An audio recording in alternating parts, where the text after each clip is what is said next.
দেখেন কত সুন্দর কচুর বই।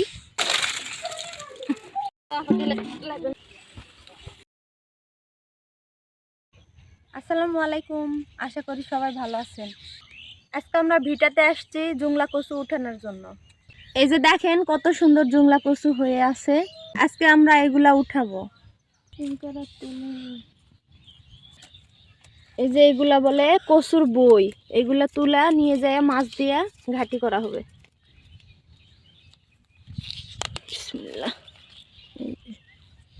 এই যে দেখেন কত সুন্দর কচুর বই, এগুলা এই রে ভাঙে গেল রে। এই যে কত সুন্দর, এই যে দেখেন কত সুন্দর কচুর বই, এগুলা আমরা আরো অনেকগুলা উঠাবো। কচুগুলো সুন্দর করে ধুয়ে নিচ্ছি সিদ্ধ করার জন্য। আজকে দেশি জুংলা কচু ঘাটি করা হবে। কচুগুলো প্রেসার কুকারে সিদ্ধ করে নিব।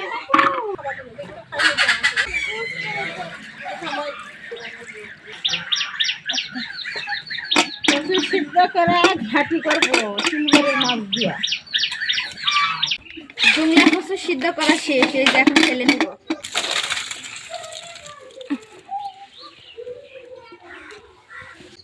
এখন এগুলা সবাই মিলে আমরা পরিষ্কার করে নিব।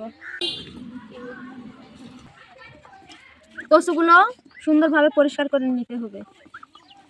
কচু ছিলা শেষ, এখন মোতালিয়া ঘাটি করব। এই যে মারি ভালো হচ্ছে, সেই সুন্দর হচ্ছে। এখন মোতালিয়া ঘাটি করব সিলভারের মাছ দিয়া।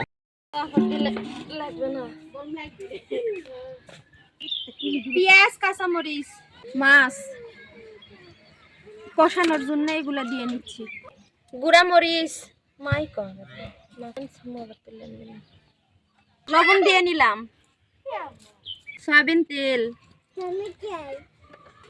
আদা রসুন জিরা, কালো এলাচ, সাদা এলাচ দিয়ে নিলাম।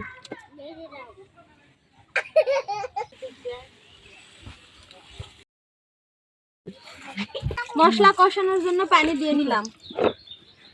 এই যে রান্ধনির শাক,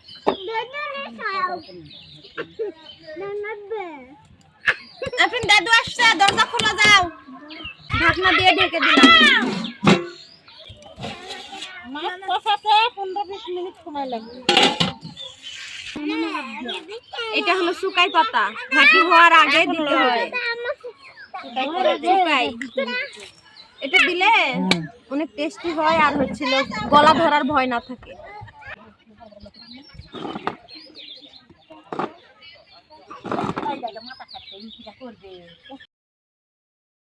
একটু নাড়াচাড়া দেওয়া লাগবে মাঝে মাঝে।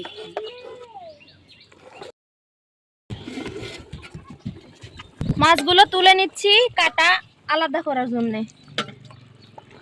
বাবা আবার কাটা খেতে পারে না।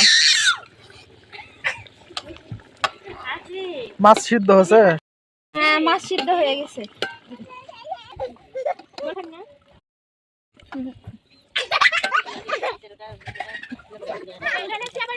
এই যে মাছের পিস দেখো, এই যে এটা বড় মাছের পিস না? Glass cup. হ্যাঁ, 10 কেজি ওজনের গ্লাস কাপ। আজকে একটা ব্রিকেট আনছিল, ব্রিকেটও দেওয়া হয়েছে।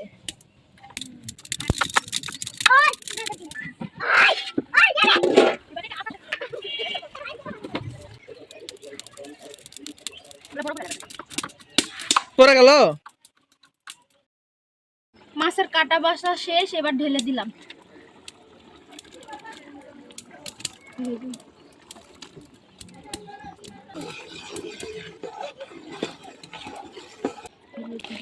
মথে নেওয়া কচুগুলো এখন দিয়ে দিলাম।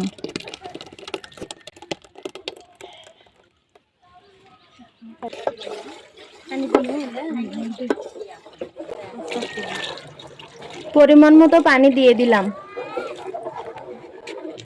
ঢেকে দিলাম, 10 মিনিট রান্না করে নিব। মাঝে মাঝে একটু নাড়াচাড়া করতে হবে। নাড়াচাড়া করা লাগবে, না হলে পুরা লাগবে। এই কচুর ঘাটি রান্না করতে অনেক সময় লাগে। ঘাটি রান্না করতে করতে রাত হয়ে গেছে, ঘাটি প্রায় শেষের দিকে। এখন এই যে চুকাই দিয়ে দিলাম। ঘাটি রান্না করা শেষ। এবার জিরা ভাজা গুঁড়া করে নিচ্ছি, নিয়ে ঘাটি ঢালা দিব, দিয়ে নাড়াচাড়া খাওয়া শুরু করে দিব। এবার ঘাটি রান্না করা শেষ।